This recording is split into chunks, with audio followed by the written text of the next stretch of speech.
আমাদের মানে আমার জীবনের একটা মোটো রেখেছি, অনেকগুলো অবজেক্টিভের মধ্যে একটা অবজেক্টিভ হলো যারা ব্যবসা করে অথবা যারা ব্যবসা করে না কিন্তু তারা ব্যবসা করতে চায়, অথবা যারা ব্যবসাটা বুঝে না তাদেরকে একটু অনুপ্রাণিত করা, উদ্বুদ্ধ করা যে আপনারা ব্যবসা করুন অথবা এভাবে ব্যবসা করুন। কারণটা কি?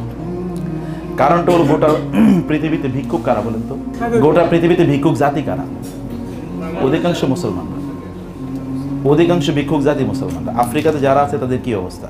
এশিয়াতে যারা আছে তার কি অবস্থা? আপনি বলেন পৃথিবীতে সবচেয়ে ধনী রাষ্ট্র কারা বলেন তো? ইউরোপ, আমেরিকা, চায়না, এগুলো কি একটাও মুসলিম কান্ট্রি? তো কেন মুসলমানরা গরিব থাকবে? অথচ মুসলিমরা কি আল্লাহ সুবহানাহু ওয়া তাআলার ইবাদত করেন, আল্লাহর আনুগত্য করে না? যদি ধনী থাকার কথা কারো থাকে তাহলে কাদের থাকা উচিত? মুসলিমদের থাকা উচিত।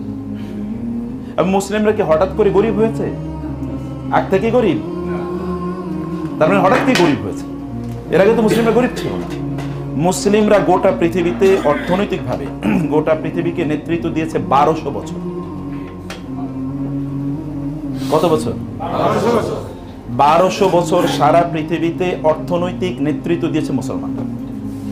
ব্যবসা বাণিজ্য করেছে মুসলমানরা। যখন গোটা পৃথিবীর মানুষ ট্রেডিং বুঝতো না, ট্রেডিং যেমন আপনারা যেটা ট্রেডিং করেন, আমি বিজনেস পড়াই তো কিছু টার্ম আমি জানি। ট্রেডিং যারা করে, ম্যানুফ্যাকচারিং যারা করে, ডিস্ট্রিবিউশন যারা কাজ করে, এই কাজগুলো গোটা পৃথিবীতে 1200 বছর পর্যন্ত করেছে মুসলমানরা। আচ্ছা বলেন তো বাংলাদেশে ইসলাম কিভাবে এসে আপনি জানেন? এই যে আপনারা এখানে, আমরা যে মুসলমান বাংলাদেশে, কিসের মাধ্যমে ইসলাম এসেছে? কাদের মাধ্যমে? ওলিয়াউল্লাহ কয়জন এসে বাংলাদেশে? ব্যবসায়ী বণিকদের মাধ্যমে। বাংলাদেশে ইসলাম এসেছে কাদের মাধ্যমে? ব্যবসায়ী বণিকদের মাধ্যমে, ব্যবসায়ীদের মাধ্যমে, মার্চেন্টদের মাধ্যমে, বণিকদের মাধ্যমে। তারা কিভাবে? আপনি যদি আরবের জিওগ্রাফিক্যাল ম্যাপটা দেখেন, এখনই গুগলে সার্চ করে দেখেন, আরবকে বলা হয় জাজিরাতুল আরব, আরব উপদ্বীপ। আরব উপদ্বীপের 3 দিকে আছে পানি, একদিকে আছে কি?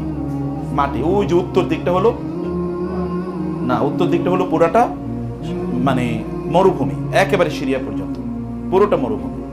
আর এইদিকে পশ্চিম দিকে হলো লোহিত সাগর, আর দক্ষিণ দিকে হলো পার্সিয়ান গালফ, এই দিকে হচ্ছে পূর্ব দিকে হচ্ছে আরব সাগর, ওইদিকে ওমান সাগর আছে। আরব সাগরের সাথে কি আছে? ইন্ডিয়ান ওশান, যেটাকে বলে ভারত মহাসাগর বা ভারতীয় মহাসাগর। ভারত মহাসাগরের সাথে কি আছে? এই যে আমাদের বে অফ বেঙ্গল, কি বলে এটাকে? বঙ্গোপসাগর। ওইখান থেকে আরব সাগর হয়ে, ভারত মহাসাগর হয়ে, এই বঙ্গোপসাগর হয়ে, তারপরে আমাদের এই অঞ্চলের মানে যেটাকে চট্টগ্রাম আপনারা বলেন, চট্টগ্রাম শব্দটাই আসলে আরবি সাতি গাং। গং মানে কি? গাং মানে হচ্ছে নদী, যেমন আরবিতে আমরা বলি না গাং, গাং বলে কিনা আমাদের দেশে, বা গঙ্গা, গঙ্গা মানেই তো নদী। গাং মানে কি? নদী। আর সাতি মানে হচ্ছে, সাতি শব্দটি আরবি, সাতি মানে হচ্ছে উপকূল, নদীর উপকূল। আচ্ছা চট্টগ্রাম কি নদীর উপকূলে না? নদীর উপকূলে এই জায়গার নাম রাখছে মুসলমান। এবং এই অঞ্চল, এই কারণে চট্টগ্রাম, নোয়াখালী এই অঞ্চলের অধিকাংশ শব্দ দেখবেন আরবি শব্দ। যেমন বলে রেনি রইছে, রেনি মানে কি? রেনি মানে রাআনি। ইয়ান্দি যাও মানে এন্দি, এটা আরবি শব্দ। অধিকাংশ শব্দই কি? নোয়াখালী কেউ আছেন নাকি এখানে? হয়তো নোয়াখালী তাহলে বুঝবো। ইয়ান্দি, রেনি, all of this words are Arabic words. নামগুলো সব আরবি শব্দ। ওই অঞ্চল, বিশেষ করে চট্টগ্রামের লোকজন, চট্টগ্রামে কেউ আছেন এখানে? দেখবেন চট্টগ্রামের লোকজন আছে, অনেকে আছে, চট্টগ্রামের লোকজনে দেখবেন একটা অ্যারাবিক ভাব আছে, কথাবার্তার মধ্যে অ্যারাবিক উচ্চতা, সবাই এরকম মোটা তাজা এরকম হয়, সবাই না, যারা অরিজিনাল ওইখান থেকে এসছে। কারণ ওইখান থেকে আরবের লোকরা ব্যবসা করতে আসতো। ব্যবসা করতে কোথায় জানেন? ব্যবসা কেবল বাংলাদেশে তারা করতেন, ব্যবসা করতে ওই যে ইন্দোনেশিয়া, মালয়েশিয়া কোথায়, কত দূরে। ওইখানকার প্রায় অধিকাংশ মানুষই মুসলমান। কিভাবে হলো? কোথায় আরব আর কোথায় ইন্দোনেশিয়া, কোথায় মালয়েশিয়া, কোথায় সুমাত্রা দ্বীপপুঞ্জ, এই সকল অঞ্চলের মানুষ কিভাবে মুসলমান? এরা মুসলমান হওয়ার একটাই সূত্র, তা হলো আরব বণিকরা আরব দেশে তারা জিনিস বানাইতো, বিক্রি করতো ইন্দোনেশিয়া, মালয়েশিয়াতে। মধ্যখানে তারা স্টেশন বানাইছে কোথায়? কি? বাংলাদেশকে। যেমন গোটা পৃথিবীর এখন ব্যবসার কেন্দ্র কোথায়? কোন জায়গা থেকে গোটা পৃথিবীর ব্যবসা নিয়ন্ত্রণ হয়? সিঙ্গাপুর। সিঙ্গাপুরে আছে কি? সিঙ্গাপুর কখনো আপনি দেখেছেন? সিঙ্গাপুরের সাইজ দেখেছেন কখনো? ছোট্ট একটা জায়গা, আসলে আছে কি কেবল নদীর উপকূলে দেশটা, আর কিচ্ছু না। মানে পৃথিবীর যত জাহাজ আছে জাহাজগুলো এখানে শিপ করতে পারে, মানে শিপগুলো এখানে কি ওখানে পোর্ট করতে পারে, নোঙ্গর করতে পারে। কেবল নোঙ্গর করার কারণে ওইখানে শুধু অফিস আদালত, বিশাল অট্টালিকা দেখবেন, কিচ্ছু কোনো কিছু উৎপাদন। আপনি সিঙ্গাপুরে কি উৎপাদন হয় খুঁজে দেখেন তো। তাহলে করে কি? ট্রেডিং করে। আসলে করে কি বলে না, বাংলাদেশের ওই যে চট্টগ্রামে খাতুনগঞ্জে মানে বাতাসে নাকি টাকা উড়ে বেড়ায়, খাতুনগঞ্জে আসলে করে কি কোনো কিছু উৎপাদন হয় নাকি? সব কি হয়? ট্রেডিং হয়। পোর্ট থেকে জিনিস আসে, এখানে একটা হয়তো এরকম একটা চেয়ার নিয়ে কেউ বসে আছে, ও প্রতিদিন হয়তো 1000 কোটি টাকা বিক্রি করছে, আপনি হয়তো খেয়ালও করেন না, এইরকম একটা চেয়ার টেবিল নিয়ে বসে আছে। এর চেয়ে কিছু না। তার অফিসে গেলে আপনার মনে হতো ফকির মনে হতো, কিন্তু ও কিন্তু এর মধ্যে 2000 কোটি টাকা বিক্রি করে ফেলছে। এই যে ট্রেডিং করেছে মুসলিমরা ট্রেডিং করেছে, পৃথিবীর এই জায়গার পণ্য ওই জায়গায় পৌঁছে দিয়েছে, ওই জায়গার পণ্য ওই জায়গায় পৌঁছে দিয়েছে। এর মধ্যে তারা তাদের মূল্যবোধকে, তারা তাদের ধর্মকে নিয়ে এসছে। আমরা তো ধর্মকে ধারণ করি না। তখনকার মুসলমানরা ধর্মকে কি করতো? ধারণ করতো। তারা দেখলে মনে হতো মুসলিম। যখন সে কথা বলতো তখন তার আচরণের মধ্যে হতো কি? ইসলাম থাকতো। সে ব্যবসা কেবলমাত্র টাকার ধান্দায় করতো না, তার ব্যবসার একটা বড় পার্সপেক্টিভ ছিল, একটা লক্ষ্য ছিল, উদ্দেশ্য ছিল। কেন আমার সম্পদ লাগবে, এই কারণে তার একটা উদ্দেশ্য ছিল। এই কারণে যখন তিনি ব্যবসা করতেন তখন অন্য কোনো লোক এসে তার কাছ থেকে পণ্য কিনতে এসে দেখতো যে এই লোক এত ভালো, এই ভাই আপনি কোন ধর্ম, আপনি কোথাকার, আমি ওই দেশের, আপনি এত ভালো কিভাবে বলেন, আমার ধর্ম আমাকে শিখেছে। আপনার ধর্মের নাম কি? ইসলাম। তাহলে আমারও আপনি মুসলমান বানিয়ে নেন, আমরাও আপনার মতো ভালো হতে চাই। কির মাধ্যমে হয়েছে বলেন তো? ব্যবসায়ের মাধ্যমে। আমি অনেকক্ষণ ওয়াজ নসিহত করে গেলাম, আপনার মাঝে এই কান দিয়ে ঢুকলো, ওই কান দিয়ে বের হয়ে গেল, কিন্তু যখন আপনার সাথে আমি আচরণ করব, আচরণে যখন আপনি অভিভূত হবেন তখন বলবেন এই লোকটা পড়লো কোথায়, শিখলো কোথায়, এর বংশ কি, তখন আপনি এগুলো খোঁজা শুরু করে দেবেন। আদরেজ বক্তৃতা দিয়ে গেছে, বক্তৃতা তো সবাই ভালো দিতে পারে, বাঙালি তো বেশি ভালো বক্তৃতা দেয়। তাইলে আরব বণিকরা গোটা পৃথিবীতে ইসলাম পৌঁছে দিয়েছে। আমেরিকাতে ইসলাম পৌঁছেছে আরব বণিকরা। আমরা বলি আমেরিকা আবিষ্কার করেছে কে? কলাম্বাস। আমেরিকা কে আবিষ্কার করেছে বলে না? কলাম্বাস। কিন্তু কলাম্বাসের 477 বছর আগে মুসলমানরা আমেরিকা গিয়েছে। কলাম্বাসের কত আগে? 477 বছর। কিন্তু এটা আমরা জানি না, কারণ ইতিহাস লিখছে ইউরোপিয়ানরা, খ্রিস্টানরা। আমাদের নাম ওরা বাদ দিয়ে দিয়েছে, এই কারণে আমরা এটা জানিও না। যাই হোক, আমি বলছি তাইলে কেন ব্যবসায়ীদেরকে কেন উদ্বুদ্ধ বা অনুপ্রাণিত করা দরকার? এটা একটাই মাত্র কারণ, তা হলো আপনি যদি ব্যবসায়ী হন তাহলে আপনি আপনার সাথে ইসলাম নিয়ে যাবেন। ব্যবসায়ীরা সবচেয়ে বড় দায়ী। দাওয়াতি কাজ সবচেয়ে বেশি কারা করতে পারে? ব্যবসায়ীরা করতে পারে। এখন বলেন তো, গোটা পৃথিবীতে লোকেরা, অধিকাংশ লোকই খ্রিস্টান হয়ে যাচ্ছে, কি কারণে বলেন তো? এখন গোটা পৃথিবীতে অধিকাংশ লোকই খ্রিস্টান হয়ে যাচ্ছে, কারণ আপনি খ্রিস্টান হলে টাকা পয়সা পাবেন, খ্রিস্টান হলে একটা ভালো জীবন যাপন করতে পারেন। ওরা ব্যবসা করছে, সব মানুষ। আমাদের ইউনিভার্সিটি স্টুডেন্টরা বলে, স্যার আমরা যদি আল্লাহরই সত্যিকার অর্থে আনুগত্য করি, আল্লাহ যদি আমাদেরকে ভালোবাসেন, আমরা আল্লাহকে ভালোবাসি, তাহলে গোটা পৃথিবীতে আমরা সব জায়গায় মার খাচ্ছি কেন? আচ্ছা, এখানে এই যে মায়ানমারে মার খাই আমরা, এই যে কাশ্মীরে আমরা মার খাচ্ছি, এই আফগানিস্তানে কিছুদিন আগে মার খেয়েছে, ইরান কিছুদিন আগে মার খেলো, এরপরে কি আপনার গাজায় তো প্রতিদিনই মার খাচ্ছে, আফ্রিকাতে প্রতিদিন মার খাচ্ছে। কোন জায়গায় মুসলমানরা মার খাচ্ছে না? অথচ মুসলমানরা কার ইবাদত করে? তাহলে আল্লাহ তাআলা মুসলমানদেরকে রক্ষা করার কথা না? রক্ষা করার কথা কিনা? তো তাহলে মুসলমানরা তো সব জায়গায় মার খাচ্ছে, তাহলে প্রবলেমটা কোথায়? প্রবলেমটা কোন জায়গায় আসলে? এটা আমাদেরকে এটা অবশ্যই খুঁজে বের করা দরকার, সমস্যাটা আমাদের কোন জায়গায়। 1 নম্বর। 2 নম্বর বিষয় হচ্ছে যে তখন ওদের মাঝে কনফিউশন তৈরি হয় যে আমরা যে আল্লাহর ইবাদত করি, তাহলে আমরা এত মার খাচ্ছি কেন, ওরা এত টাকা পয়সা এগিয়ে যাচ্ছে কেন? আচ্ছা, আপনাকে যদি বলা হয় যে আপনাকে সিটিজেনশিপ দেওয়া হবে, আপনাকে পাকিস্তানের সিটিজেনশিপ দেওয়া হবে আর আমেরিকার সিটিজেনশিপ দেওয়া হবে, আপনি কোনটা নেবেন?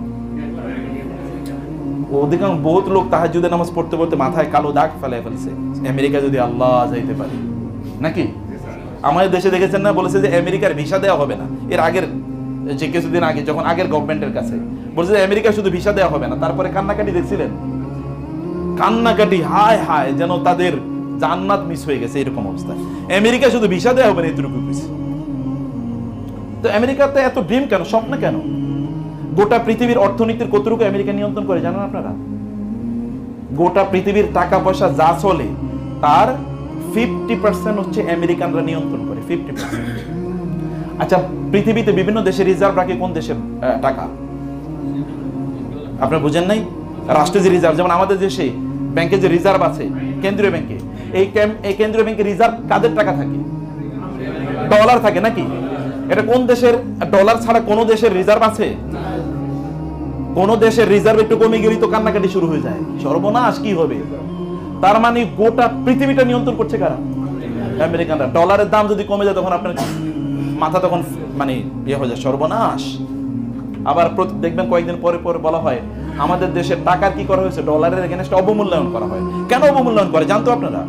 কারণ হচ্ছে ডলারের দাম যদি বেড়ে যায় তাহলে আমাদের টাকার দাম কি কমে যাবে। টাকার দাম যদি কমে যায় তাহলে আমেরিকানরা পণ্য বেশি কিনবে। ধরেন এই পণ্যটা যদি $2 হয় তাহলে আমেরিকানরা চিন্তা করবে না আমি $2 দিয়ে এটা কিনবো না। $2 ইকুয়াল টু ধরেন 100 টাকা। কিন্তু যদি এমন হয় যে $1 কিনতে পারবে, $1 ইকুয়াল টু 100 টাকা, তখন আমেরিকানরা পণ্য বেশি কিনবে না কম কিনবে? বেশি কিনবে, কারণ ওদেরকে আমি $1 দিয়ে কিনতে পারছি। আপনার দেশে আপনি হয়তো বুঝতে পারেন, আপনি দেখতেছেন 100 টাকাই, কিন্তু ওইটা ওই ডলারের এগেইনস্টে কি হয়ে গেছে, অর্ধেক হয়ে গেছে।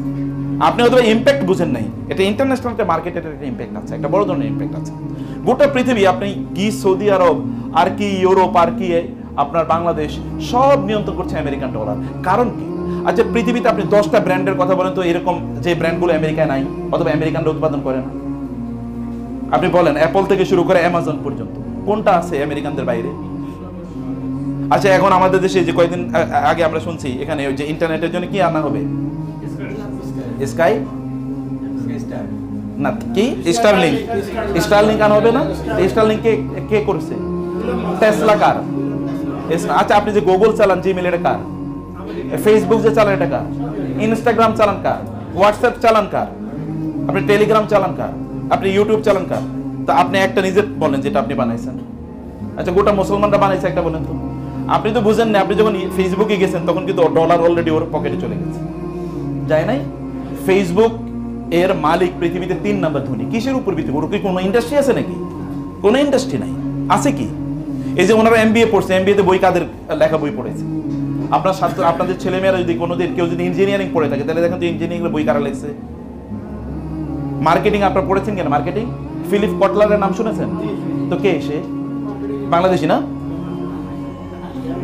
হ্যাঁ, আমেরিকান গুরু তো নাই তো, মার্কেটিং এর গুরু সে তো। পৃথিবীর এমন কোন বিজনেস বিবিএ বা এমবিএ পড়ানো হবে ফিলিপ কটলারের বই ছাড়া? এটা কি সম্ভব? তাহলে ফিলিপ কটলারের বই বিক্রি করে তো ওরা কত হাজার কোটি টাকা ইনকাম করে নিয়ে গেছে, শুধু একটা বই বিক্রি করে হাজার হাজার কোটি টাকা। তাহলে আপনি বলেন তো, আপনি এরকম একটা বই বাই করতে পারলো তো হইতো, ঠিক আছে আমি এটা বের করেছি। তাহলে আমরা যে বলেছি আমেরিকানরা নিয়ন্ত্রণ করে, আপনি ধ্যানে মনে জ্ঞানে সবকিছু কিন্তু আপনি আমেরিকান। আরেকটা দেশের কথা বলি, তার নাম হচ্ছে ইহুদিরা, ইসরায়েল। ইসরায়েলের ক্ষমতা কি জানেন আপনারা?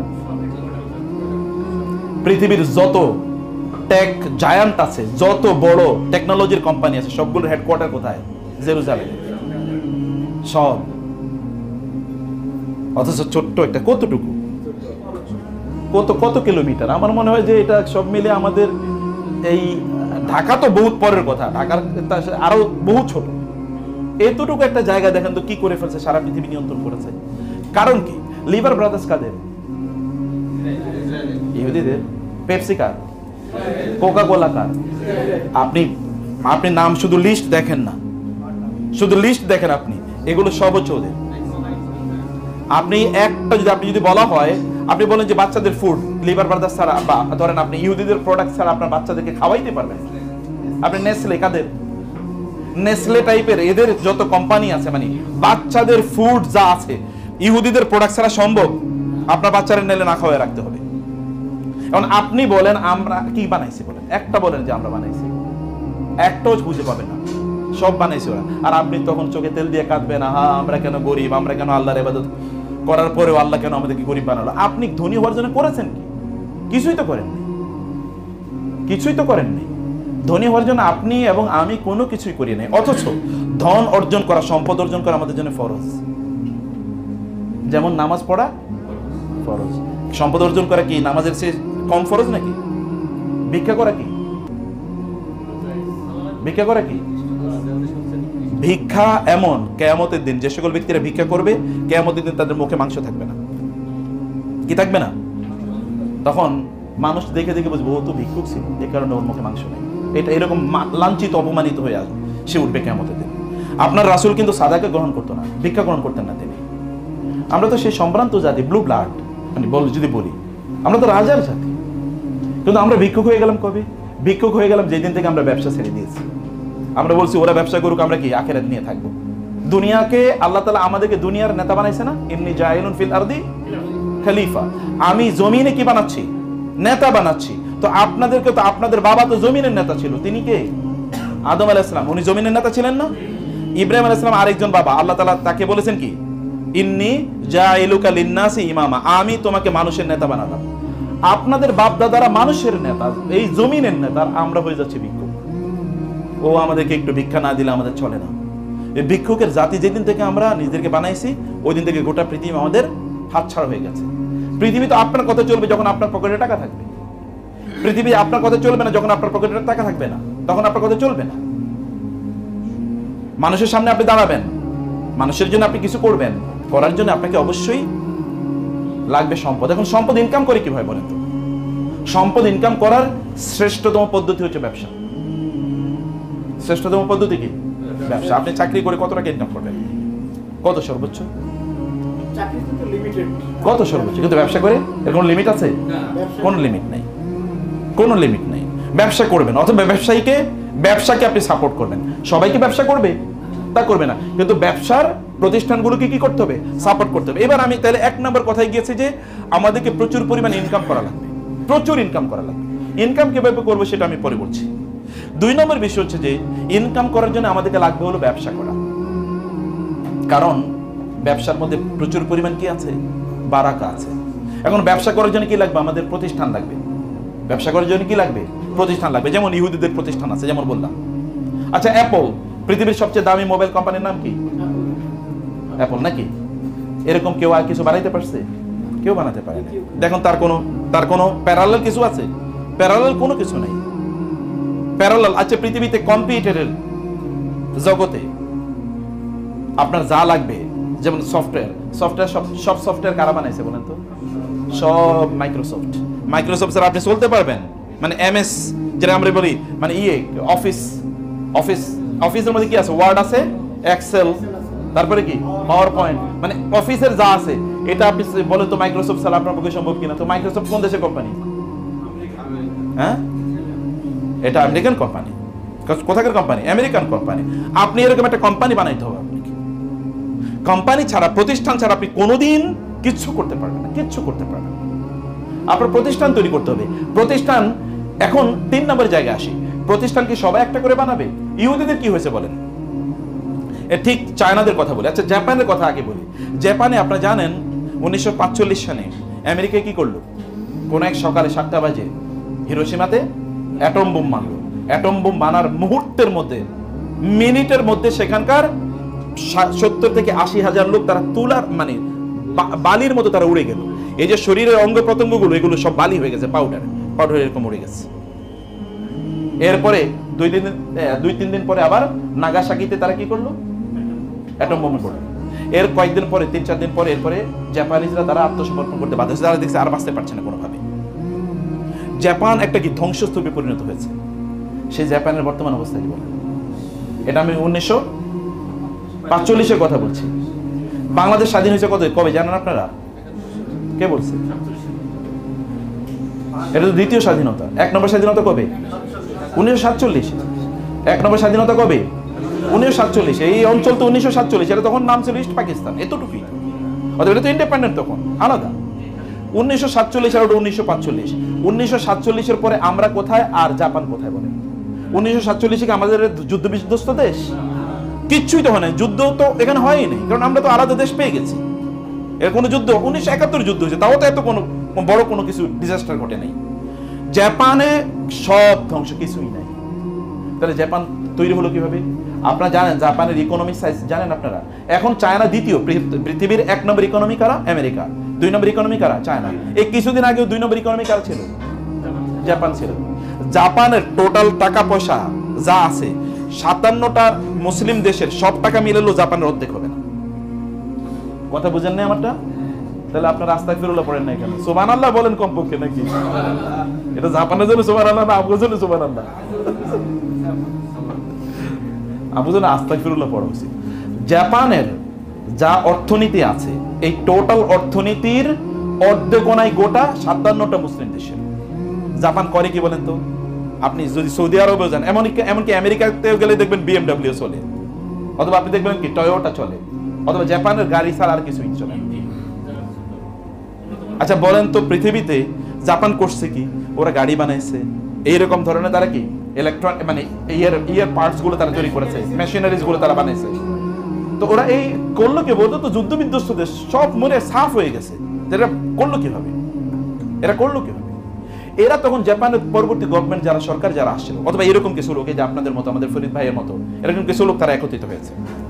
তারা একত্রিত হয়ে তারা চিন্তা করলো কি করবে? কিছু লোকের তারা প্রশিক্ষণ দেবে। কোথায় প্রশিক্ষণ দেবে? লোক নাই, তারা পাঠালো আমেরিকাতে, যাও ওইখানে প্রশিক্ষণ নিয়ে আসে। ইউরোপে যাও, ওইখানে প্রশিক্ষণ নিয়ে আসে।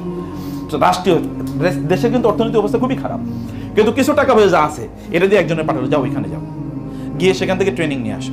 ট্রেনিং নিয়ে আসার পর তোমাকে আমাদের টাকা দিয়ে পাঠিয়েছি, তোমাকে আমার দেশে ফিরে আসতে হবে। তুমি ওইখানে থাকলে 10,000 টাকা বেতন পাইতে, আমরা তোমাকে 12,000 টাকা বেতন। ট্রেনিং তুমি নেবা, আমার টাকা দিয়ে তুমি ট্রেনিং নেবা, কিন্তু তুমি ফিরে আসবা, ফিরে এসে আমার এখানে চাকরি করবা, কিন্তু তোমাকে দেবো কত বেতন? ওইখানে যা পাইতে তার চেয়ে আমি তোমাকে 2,000 টাকা বেতন বাড়িয়ে দেবো, কিন্তু তোমার কাজ হবে চাকরি করা না, আমার এখানে এসে তুমি যা শিখছো এটা শিখাইবা অন্যদেরকে। ট্রেনিং, তুমি যা শিখেছো এটা এসে তুমি যা শিখেছো এরকম 10 জন লোকের শেখাবা। এই 10 জন আর 10 জন, এই 10 জন আর 10 জন, গোটা জাতি কি টেকনিক্যালি স্কিল, গোটা জাতি টেকনিক্যালি স্কিল। গত পরশু আমাকে একজন ইউনিভার্সিটির প্রফেসর বলছে, আমি যেহেতু ইউনিভার্সিটির প্রফেসর, তো একজন প্রফেসর বললো যে উনি একটা দোকানে গিয়েছে হলো ওষুধ কেনার জন্য। তো ওই দোকানের যে ওষুধ বিক্রি করে তার জিজ্ঞেস করলো কি, তোমাকে তো দেখতে স্মার্ট মনে হয়, পড়াশোনা করেছো কোথায়? বলো স্যার আমি একটা প্রাইভেট ইউনিভার্সিটি, খুব নামি দামি প্রাইভেট ইউনিভার্সিটি থেকে ফার্মাসিতে বিএসসি করেছে। ফার্মাসিতে, ফার্মাসিতে তুমি বিএসসি করছো, এখানে তুমি ওষুধ বেচো, ওষুধের দোকানে বসে বেতন পাও কত? বলে স্যার 15,000 টাকা। তো তুমি এরকম চাকরি করো, এটার জন্য তো ফার্মাসিতে পড়াশোনা করার প্রয়োজন নেই। বলে স্যার কি করবো, কোনো চাকরি পাই না তো, অতএব যেটা পাইছে এটাই করতেছি।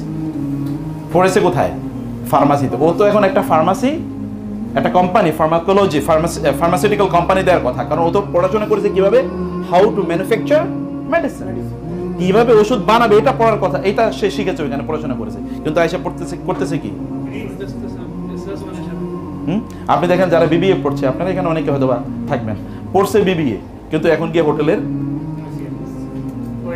ওয়েটার, অথবা ধরেন হোটেলে এমনি ওই যে ওষুধ টিয়ে লেখে, আগে ভাউচার লেখে, পড়েছে বিবিএ। তো বিবিএ এর সাথে ভাউচার লেখার কি সম্পর্ক? ভাউচার লেখার জন্য কি বিবিএ পড়ার প্রয়োজন আছে? তাহলে প্রবলেমটা কোথায়? স্কিল ডেভেলপ করে না, আমাদের ডেভেলপ করে নাকি স্কিল, মূলত স্কিলের অভাব। আপনাকে ডেভেলপ করতে হবে স্কিল যেটা আপনার কাজে লাগবে। এই পড়া তো আপনার কাজে লাগে না, তাহলে আপনি কেন এই পড়া পড়ছেন? বা এই পড়ার পেছনে কেন এত ইনভেস্টমেন্ট? বাংলাদেশে প্রতি বছর 5 থেকে 7 লক্ষ ইউনিভার্সিটি গ্রাজুয়েট বের হয়, 5 থেকে 7 লক্ষ চাকরি আছে নাকি বাংলাদেশে? তাহলে এগুলো করবে কি? ওরাই তো তখন ফ্রাস্ট্রেশনে ভোগে, ওরাই তখন গাঁজা খায়, ওরাই তখন কি জুয়া খেলে, অথবা ওরাই তখন বিভিন্ন ধরনের অপকর্মে লিপ্ত হয়ে যায়। মূলত পড়াশোনাটা দরকার ছিল লাইফ ওরিয়েন্টেড, জীবনমুখী তার পড়াশোনাটা দরকার ছিল, যে এই পড়াশোনাটা তার কাজে লাগবে। এটা জাপানিজরা করেছে, যেমন একটা এক্সাম্পল বলছি।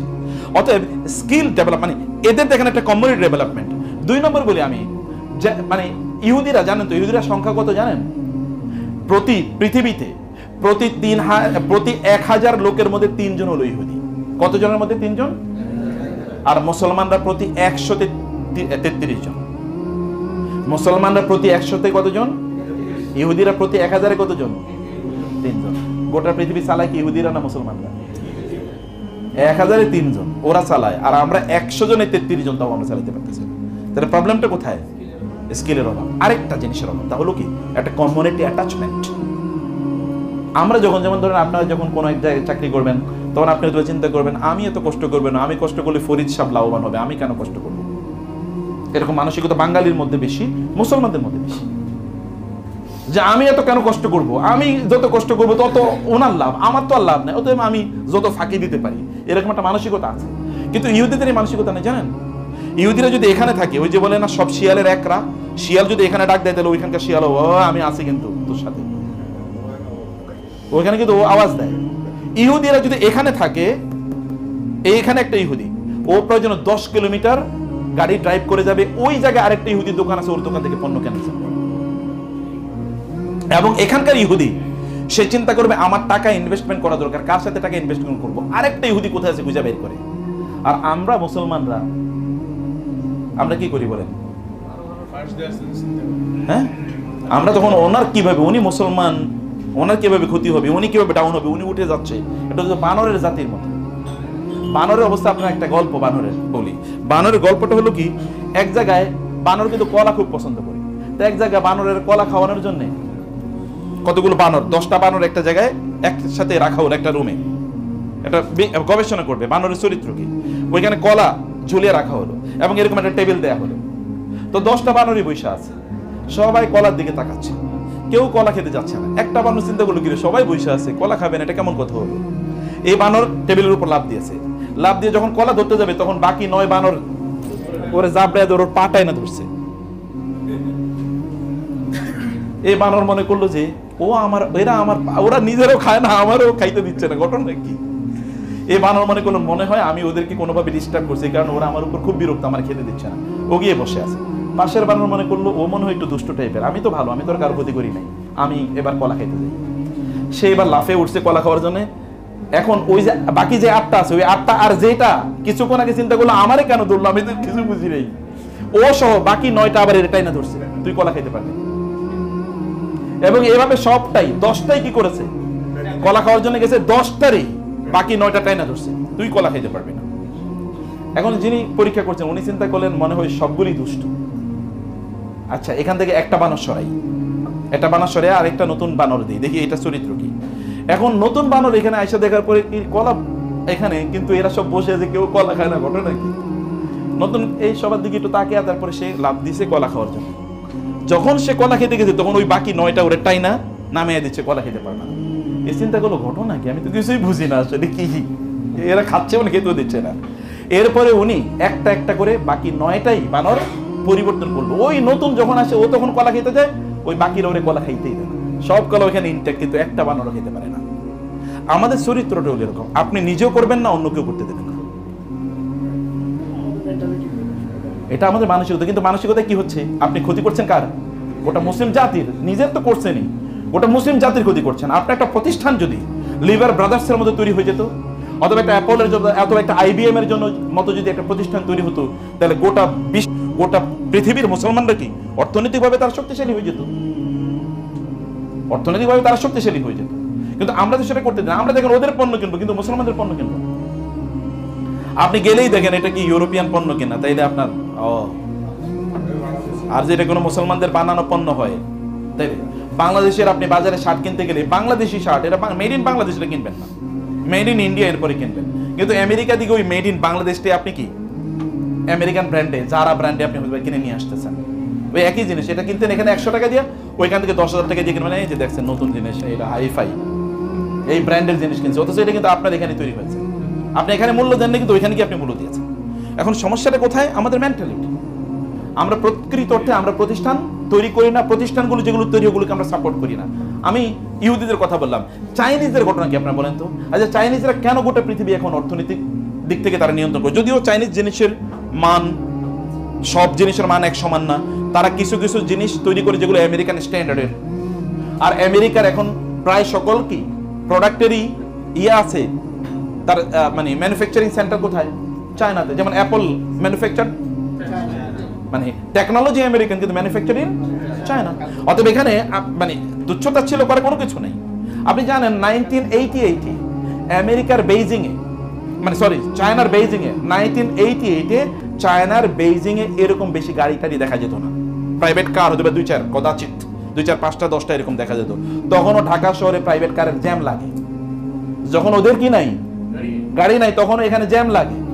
আর এখন প্রতিদিন চায়নাতে মফস্বল মানে গ্রামগুলোতে যেই পরিমাণ বিল্ডিং তৈরি হয়, এই সব পরিমাণ বিল্ডিং যদি একত্রিত করা হয় তাহলে কয়েকটা ঢাকা সিটির সমান। প্রতিদিন চায়নাতে যে পরিমাণ ডেভেলপমেন্ট হয়, এরকম সব ডেভেলপমেন্টকে একত্রিত করে এটা ঢাকা সিটির বড় হয়ে যাবে, সিটির চেয়ে বড় হয়ে যাবে, এত বড়। এবং গ্রাম অঞ্চলের এখন ওদের যারা কৃষকরা BMW চালায়, অথচ আমরা কিন্তু 98-এর কথা বলছি। 98-এ ঢাকায় তখন ট্রাফিক জ্যাম লাগে, এটা হচ্ছে প্রাইভেট কারে। আমরা কোথায় পিছিয়ে আছি? এই চাইনিজেরা কি কাজ করেছে? যেখানে চাইনিজরা আছে ওরা সব কি একসাথে ব্যবসা করে। তুমি চাইনিজ, তুমি ওকে, আমি তোমার সাথে তোমার ব্যবসা গ্রো করতে, আমি তোমার সাথে ব্যবসা গ্রো করে দিচ্ছি। তোমাকে কি করতে, আমি তোমাকে সাপোর্ট করছি, আমি জীবন দিয়ে তোমার জন্য করবো। কারণ ওরা জানে এটা তাদের আলটিমেটলি কি তাদের গোটা জাতিকে উন্নত করবে, তাদের গোটা জাতিকে উন্নত করবে। আর আমরা কিন্তু এটা দেখেন, এই যে আমাদের দেশে যে এই যে ব্যাটারি চালিত যে অটো রিক্সা, এই ব্যাটারি চালিত অটো রিক্সার জন্য বাংলাদেশে এসে চাইনিজরা ব্যাটারি বানাচ্ছে এবং আমরা কিন্তু ওদের ব্যাটারি কিনছি। কিন্তু আপনি একটা ফ্যাক্টরি দিলে হয়তো অন্যরা আসবেও না, কিনবেও না। এবং আপনার হয়তো বা কাজেন, আপনার বন্ধু, আপনার হয়তো বা পাশের ফ্ল্যাটের কোনো ভাই আপনার বিরুদ্ধে হিংসা করবে, ও এত টাকা পয়সা মালিক হচ্ছে, নিশ্চয়ই ডাকাতি করছে, চুরি করছে, আপনাকে হিংসা করা শুরু করে দেবে। আমাদের সত্যি করতে প্রতিষ্ঠানগুলো ডেভেলপ করা দরকার, প্রতিষ্ঠানগুলো বড় করা দরকার। যদি আমরা প্রতিষ্ঠানগুলো বড় করি তাহলে আলটিমেটলি আমরা সবাই উপকৃত হবে। সবচেয়ে বেশি উপকার কার হবে? মুসলিম উম্মা লাভবান হবে। আচ্ছা, ভালো মানুষের হাতে টাকা থাকলে কি লাভ না লস বলেন তো? আচ্ছা, যদি ফরিদ ভাইয়ের টাকা থাকে তাহলে উনি কি একটা সিনেমা হাউস বানাবে? উনি কি করবে?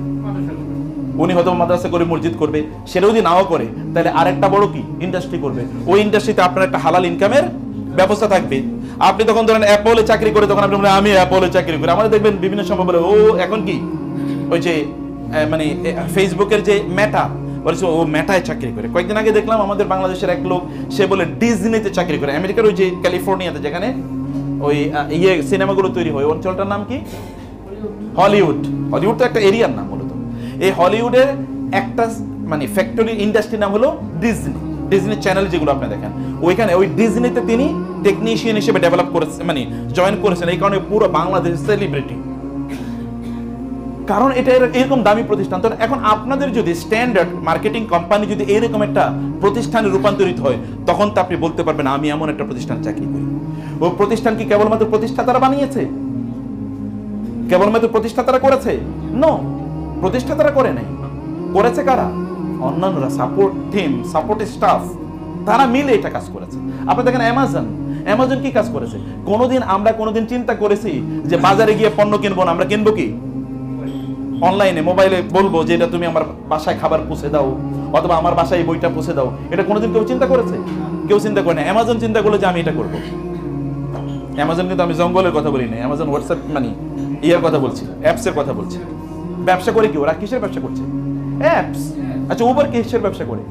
আচ্ছা, পাঠাও কিসের ব্যবসা করে? ফুড পান্ডা কিসের ব্যবসা করে? অ্যাপস। এর বাইরে কিছু আছে নাকি তার? এর বাইরে কিছু নাই তো। সে তো একটা অ্যাপস বানিয়েছে। আচ্ছা, আমাদের আলিবাবা কিসের ব্যবসা করে? অ্যাপস। সে তো অ্যাপস বানিয়ে দিয়েছে। এই অ্যাপসের মাধ্যমে অ্যামাজন পৃথিবীর এখন 1 নম্বর কোম্পানি, সবচেয়ে বেশি টাকা অ্যামাজনের পকেটে ঢুকে। সে একটা মার্কেট প্লেস করে দিয়েছে কেমন। এবং ওইখানে সাপোর্ট স্টাফ যারা আছে তারা জানেন, তারা এটাকে এমন একটা জায়গায় নিয়ে গেছে। সাপোর্ট স্টাফ মানে আপনাদের মতো যারা আছে, এরা এমন একটা জায়গায় প্রতিষ্ঠানে নিয়ে গেছে, এখন আপনি অ্যামাজনে চাকরি করা মানে হচ্ছে আই হ্যাভ বিকাম সামথিং, আমি কিছু একটা হয়ে গেছি। এই জায়গাটাতে প্রতিষ্ঠানগুলোকে ডেভেলপ করা আমাদের জন্য খুবই জরুরি। কিন্তু মুসলিম বিশ্বে এরকম কোন প্রতিষ্ঠান ডেভেলপ করে নাই। এটা আমাদের অ্যাটিটিউডের কারণে। কারণ আপনারা যদি সিদ্ধান্ত নেন যে না আমরা প্রতিষ্ঠান ডেভেলপ করে দেবো, তাহলে আপনাদের এই স্ট্যান্ডার্ড মার্কেটিং কোম্পানি কি এটা হতে পারে না? অ্যামাজন কয়দিন আগে তৈরি হচ্ছে আপনি দেখেন না। Idea is very important. Idea যদি থাকে মানুষের, তাইলে ওই আইডিয়াকে সাপোর্ট করা দরকার। ওরা আইডিয়া ডেভেলপ করেছে, আমরা আইডিয়া ডেভেলপ করি নাই। ওরা কাজ করেছে, আমরা কাজ করি নাই। পঞ্চম যে কথাটা বলতে চাই আপনাদের জন্য, তাহলে যে আপনাদেরও কিন্তু প্রচুর পরিমাণ সম্পদের আপনাদের মালিক হওয়া দরকার। যেমন ফরিদ ভাইয়ের কথা বলেছি, ফরিদ ভাই যদি অনেক সম্পদ ওনার হয়, তাহলে ফরিদ ভাই কি করবেন? একটা মাদ্রাসা বানাবেন। তাহলে সম্পদ হলে আলটিমেটলি দিনের কাজ হচ্ছে কিনা বলেন তো? সম্পদ হলে দিনের কাজ হয় কিনা? আচ্ছা, মসজিদগুলো কি ফকিররা বানাচ্ছে নাকি?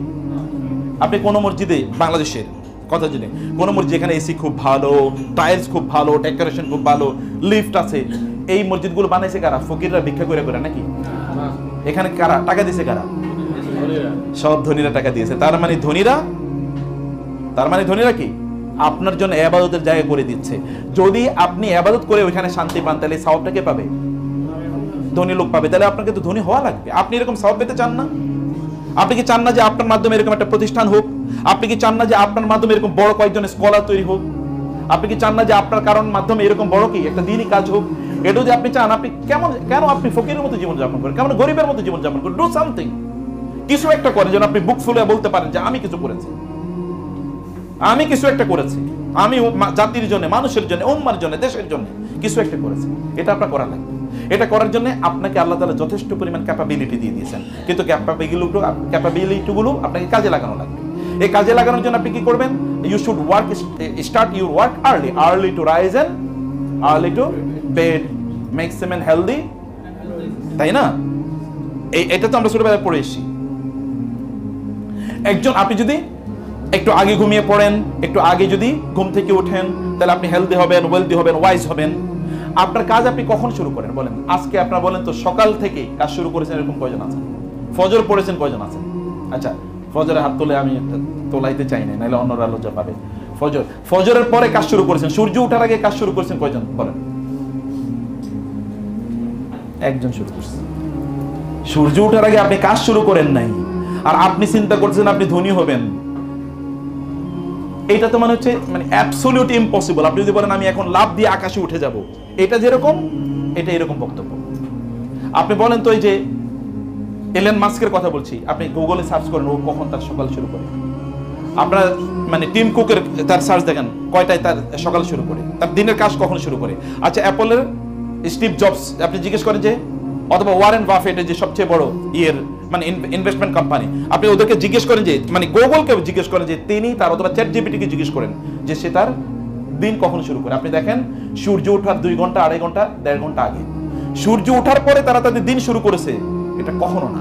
জাপানিজরা কেন? জাপানিজরা সূর্য ওঠার আগে অফিসে যাওয়ার জন্য দৌড়ায়। আপনারা দেখেন, গল্প শুনেন এগুলো। জাপানে আপনার 7টার আগে, 6টার আগে ওইখানে তাদের ওই যে মেট্রোতে রেলের লাইন পড়ে, ওখানে এরকম লম্বা লাইন পড়ে যাচ্ছে, এবং তখন তার হাতে একটা বই পড়তেছে আর লাইনে দাঁড়িয়ে আছে। আমাদের শুরু হয় অফিসে 10টায়, অধিকাংশ লোকই আসে না। চাকরি তার অধিকাংশ 10টায় শুরু হয়। এই লোকেরা দুনিয়া পরিবর্তন করবে, সে তো তার নিজেরই পরিবর্তন করতে পারে না। এই লোক দুনিয়া পরিবর্তন করবে কিভাবে? আপনাকে দুনিয়া পরিবর্তন করার জন্য আপনাকে কি, আপনি এখন দেখেন ফেসবুকে, আপনার যদি, যেমন আপনারা আমাকে চেনেন হয়তো অনেকে ফেসবুকের কারণে, ফেসবুক যদি না থাকে তাহলে আপনারা কেউ আমার চিন্তা না। এরকম অবস্থা এরকম না? অধিকাংশ সেলিব্রিটির মানুষ কিসের কারণে চেনে? ফেসবুক অথবা অনলাইনের কারণে চেনে। অনলাইন না থাকলে কে চিনতো আমাদেরকে? কেউ চিনতো না। তাই ফেসবুক যে ছেলেটা বানাইলো, জাকারবার্গ, সে করছে কি? সে একদিন ইউনিভার্সিটিতে বসে চিন্তা করলো, আমি আসলে করব কি, আমি করা উচিত কি। আচ্ছা, আমার বন্ধুদের সাথে একটা সবার সাথে যেন কানেক্টেড থাকতে পারে এরকম একটা অ্যাপস বানাই। দেখছেন কি করছে এখন? অ্যাপসটা গোটা পৃথিবীর ম্যাসমারাইজ করে ফেলছে। শুধু এখানে বসে চিন্তা করেছে, আপনি চিন্তাও করেন না। অধিকাংশ লোক চিন্তাও করে না। এটা একটা গরু ছাগলের মতো জীবনযাপন করে, খাই দাই ঘুমাই আর টয়লেটে যাই, খাই দাই ঘুমাই আর টয়লেটে যাই। আপনি কখন চিন্তা করবেন? আপনার ব্রেনটা তো সবচেয়ে বেশি ফাংশনাল থাকে কখন?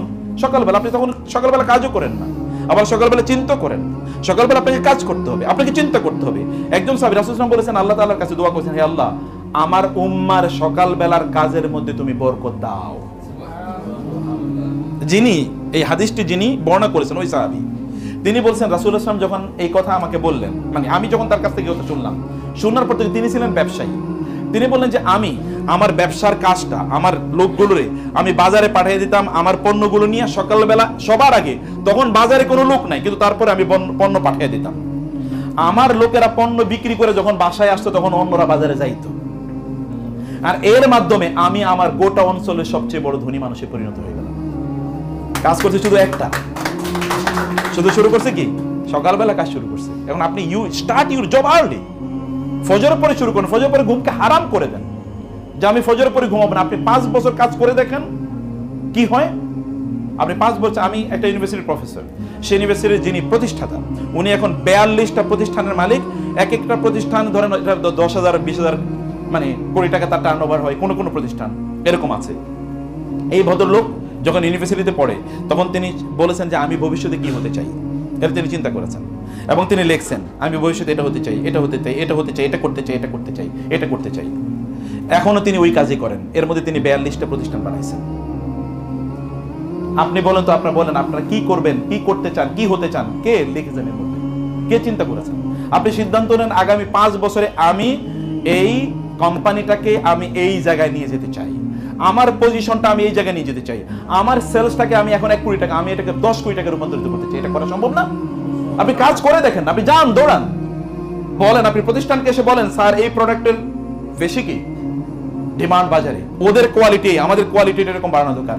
You just give feedback every day, you research the market, আপনি রিসার্চ করেন, গবেষণা করেন, ভাবেন, চিন্তা করেন, অন্যদিকে নিয়ে কম্পেয়ার করেন, এবং you make your company the market leader. আপনার এই জায়গাটাতে আপনার যে ইলেকট্রনিক আইটেম নাকি, হ্যাঁ ইলেকট্রনিক তো নাকি, ইলেকট্রিক আইটেমে আপনার মার্কেট লিডার হয়ে যান। আমাদের চোখের সামনে তো কত বড় কোম্পানি ছোট থেকে বড় হয়ে গেছে। কোম্পানি কি বড় হয়ে শুরু করে নাকি? ছোট যেগুলো এগুলো বড় হয়, যেগুলো বড় হয়ে শুরু করে এগুলো কি কোনোদিন, যেমন ধরেন গাছ হয় কি দিয়ে, কি থেকে, গাছ থেকে কি, গাছ হয় কি থেকে, বীজ থেকে না, না বিশাল একটা গাছ, বড় গাছ আইনা যদি রোপণ করা হয় তাহলে এটা গাছ হবে? আর এটা কয়েকদিন পরে মরে যাবে। আপনি বড় একটা গাছ আইনা এক জায়গা থেকে এনে আরেক জায়গায় রোপণ করলেন, এটা বাঁচবে? কিন্তু একটা বীজ বপন করলেন, এটা কি, এটাই গাছ হয়, এইটাই বাঁচবে। অতএব বীজ বপন করতে হয়। একটা প্রতিষ্ঠান যখন বীজ বপন করেছে, চলেন না কাজ করি, সবাই মিলে কাজ করি। ফাঁকি আপনি কাউরে দেন না, আসলে ফাঁকি দিচ্ছেন আপনি নিজে, বুঝেন না হয়তো আপনি।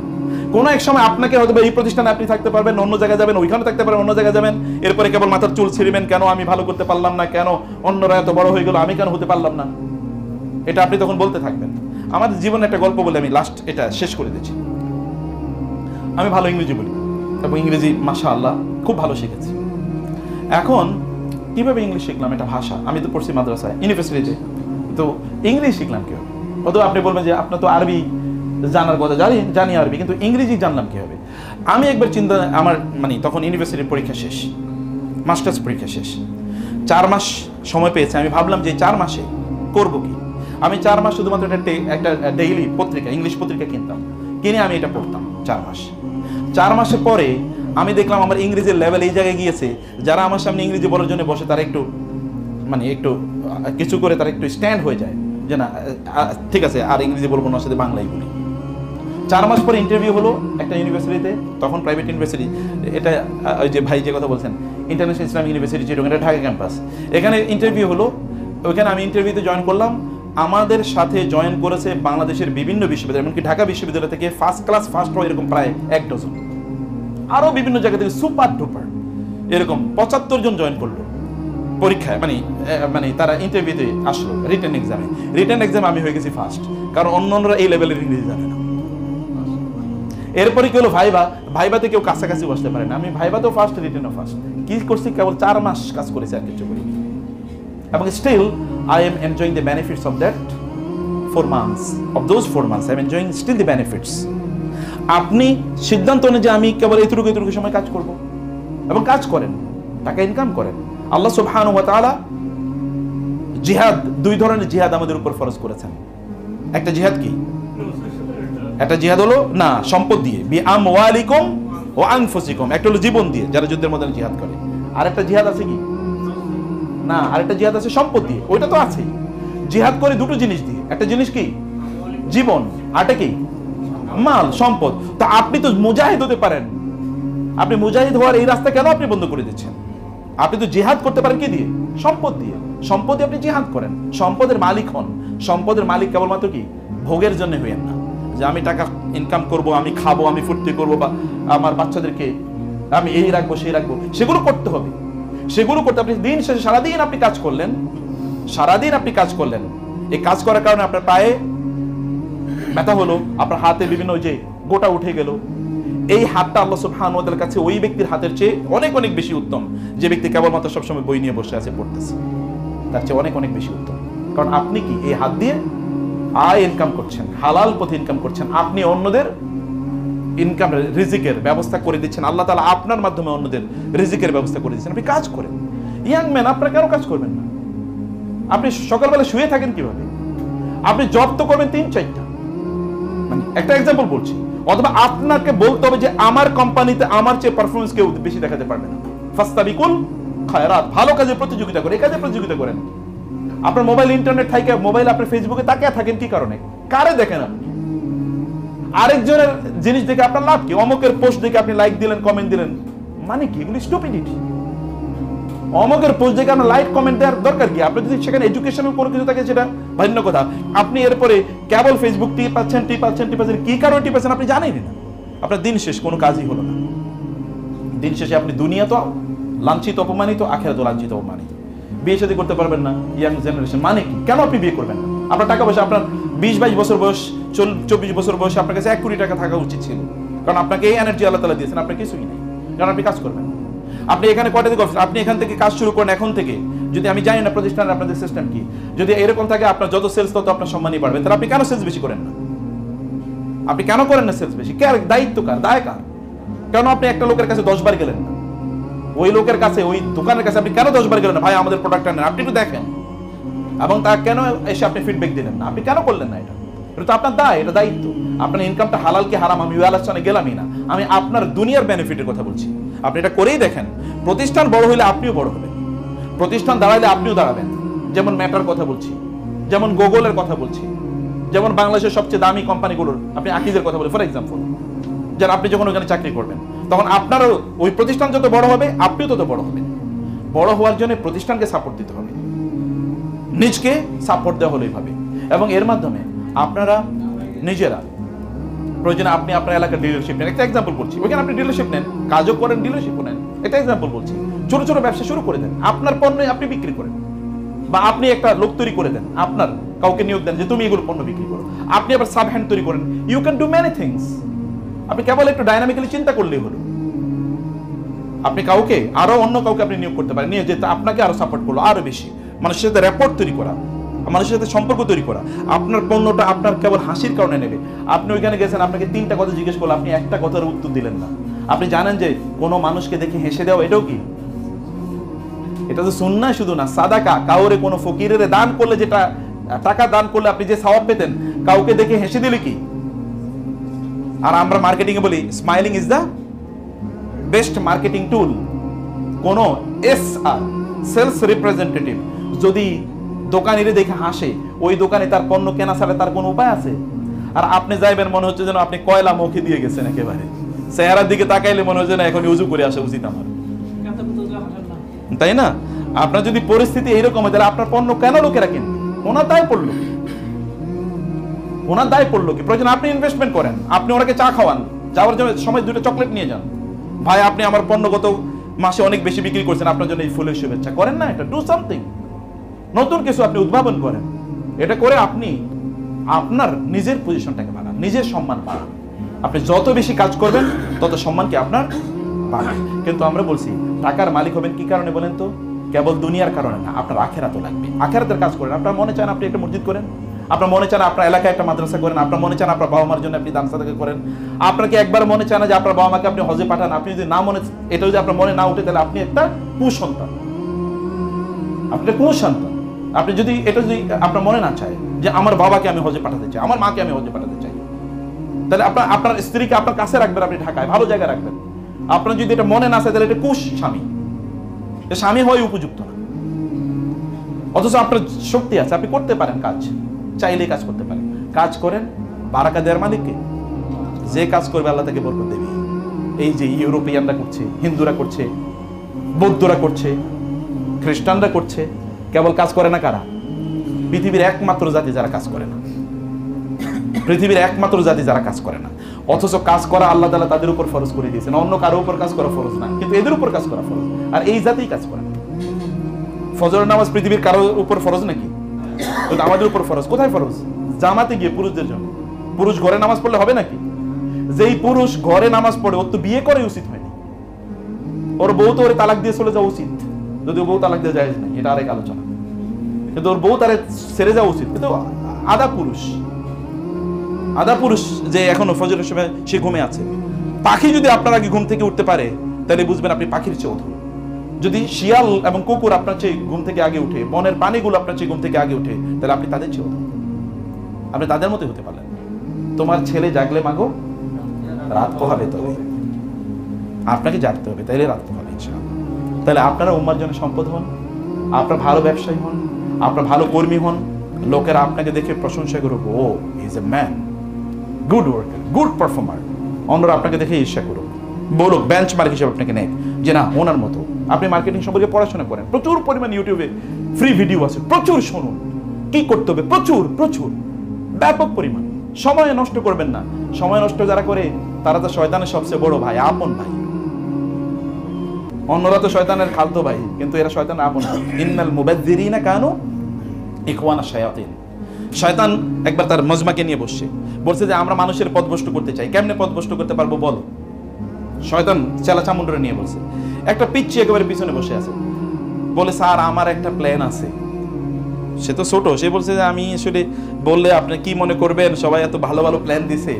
তো বলছে তোমার প্ল্যানটা কি কও? বলে যে আপনি মানুষের ঘড়িটারে উলট পালট করে দেন, ঘড়ির উলট পালট করে দিলে তাহলে মানুষ সব শেষ হয়ে যাবে। বলে মানে কি, আমি তো বুঝি নাই, ঘড়ি উলট পালট করে দেওয়া মানে কি? বলে তার টাইমগুলো এলোমেলো করে দেন, কখন ঘুমাবে, কখন উঠবে, কখন খাবে, কখন কাজ করবে, কোনো কিছু যেন ঠিক মতো না চলে। এটা করে দেন, তাহলে দেখবেন এগুলো সব পাগলের মধ্যে করতে থাকবে। বলে তুই তো ভালো আইডিয়া দিছিস, তোর এখন কি দেওয়া, নোবেল প্রাইজ দেওয়া হোক। এবং ওই আইডিয়াতে এখন সারা পৃথিবীর মানুষ চলতেছে, মুসলমানরা সবচেয়ে বেশি চলতেছে ওই আইডিয়া অনুসারে। দেখেন আপনার কোনো টাইমিং ঠিক নাই, আপনি বলতে পারবেন না যে আমি ডেইলি সকালে ঘুম থেকে উঠি। আপনার তো সেলসম্যান আপনি বা এসআর, আপনি সিদ্ধান্ত নেবেন সকাল 10টার আগে আমার সেলসের সকল কাজ শেষ, এরপরে আমি ফুরফুরা ভাবে চলবো সারাদিন। এইটা আপনাকে সিদ্ধান্ত নিতে হবে। তাইলে দেখেন আপনি see the change, you do it for 1 to 3 months 4 months and you see the changes in your life, inshallah.